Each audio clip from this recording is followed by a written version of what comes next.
Comment traiter et guérir le diabète juvénile? Le diabète, également appelé diabète sucré, est devenu un problème de santé très commun. Il existe deux principaux types de diabète de type 1 au diabète dans laquelle le corps ne produit pas d'insuline, du diabète de type 2 et dans laquelle le corps ne produit pas suffisamment d'insuline ou l'insuline qui est produite ne fonctionne pas correctement. Certains des symptômes communs du diabète comprennent fatigue, la perte de poids, même si vous mangez plus, soif excessive, augmentation de la miction, coupées et contusions qui sont lentes à guérir et une vision floue. Bien qu'il n'y ait pas de remède pour le diabète, avec votre taux de sucre dans le sang sous contrôle, vous pouvez vivre une vie tout à fait normale. Il existe plusieurs remèdes naturels pour le diabète qui vous aideront à contrôler votre taux de sucre sanguin. Traitement du diabète de type 1. Il n'y a pas de remède pour le diabète, donc le traitement vise à maintenir votre taux de glycémie aussi normal que possible et de contrôler vos symptômes pour prévenir les problèmes de santé en développement plus tard dans la vie. Si vous avez été diagnostiqué avec le diabète, vous serez renvoyé pour un traitement spécialisé d'une équipe de soins du diabète. Ils seront en mesure d'expliquer votre état en détail et vous aider à comprendre votre traitement.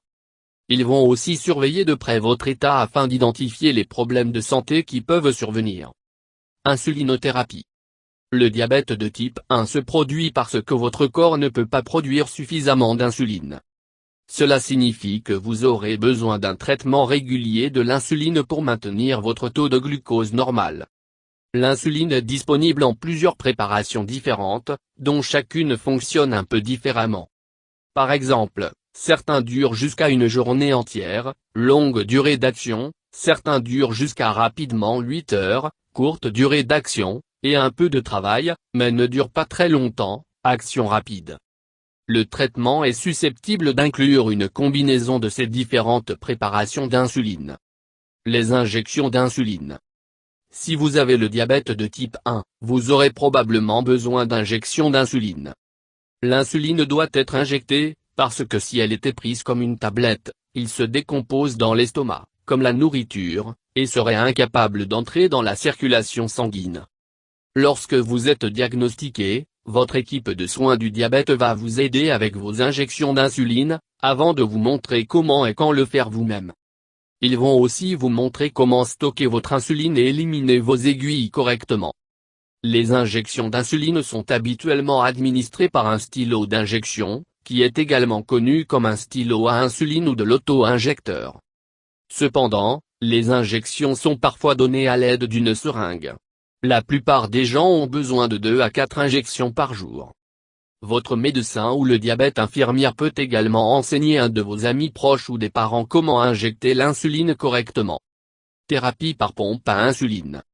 La thérapie par pompe à insuline est une alternative à l'injection d'insuline.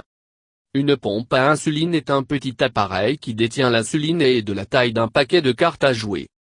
La pompe est fixée à vous par un long, mince morceau de tube, avec une aiguille à l'extrémité, qui est insérée sous la peau. La plupart des gens insèrent l'aiguille dans leur estomac, mais vous pouvez aussi l'insérer dans vos hanches, les cuisses, les fesses ou les bras. La pompe permet l'insuline de circuler en permanence dans votre circulation sanguine à un rythme que vous pouvez contrôler. Cela signifie que vous ne devez plus vous donner des injections, mais vous aurez besoin de suivre de très près vos niveaux de glucose dans le sang pour vous assurer de recevoir la bonne quantité d'insuline. Thérapie par pompe à insuline peut être utilisée par les adultes, les adolescents et les enfants, avec supervision d'un adulte, qui ont le diabète de type 1. Cependant, il peut ne pas convenir à tous. Votre équipe de soins du diabète peut suggérer un traitement par pompe si vous avez des épisodes fréquents d'hypoglycémie, Surveillance de la glycémie. Une partie importante du traitement est de vous assurer que votre taux de sucre dans le sang est aussi normal et stable que possible. Vous serez en mesure de gérer cela en utilisant un traitement à l'insuline et en mangeant une alimentation saine et équilibrée, mais vous devrez aussi vérifier régulièrement votre taux de glycémie pour vous assurer qu'ils ne sont pas trop hauts ou trop bas. Exercice, la maladie, le stress, la consommation d'alcool, la prise d'autres médicaments et Pour les femmes, les changements à votre taux d'hormones pendant votre période menstruelle peuvent affecter votre taux de sucre dans le sang. Dans la plupart des cas, vous aurez besoin de vérifier votre taux de glucose dans le sang pendant la journée, à la fois à la maison et au travail ou à l'école, à l'aide d'un simple test sanguin par piqûre du doigt. Vous devrez peut-être de le faire jusqu'à 4 fois ou plus par jour, selon le type de traitement à l'insuline que vous prenez.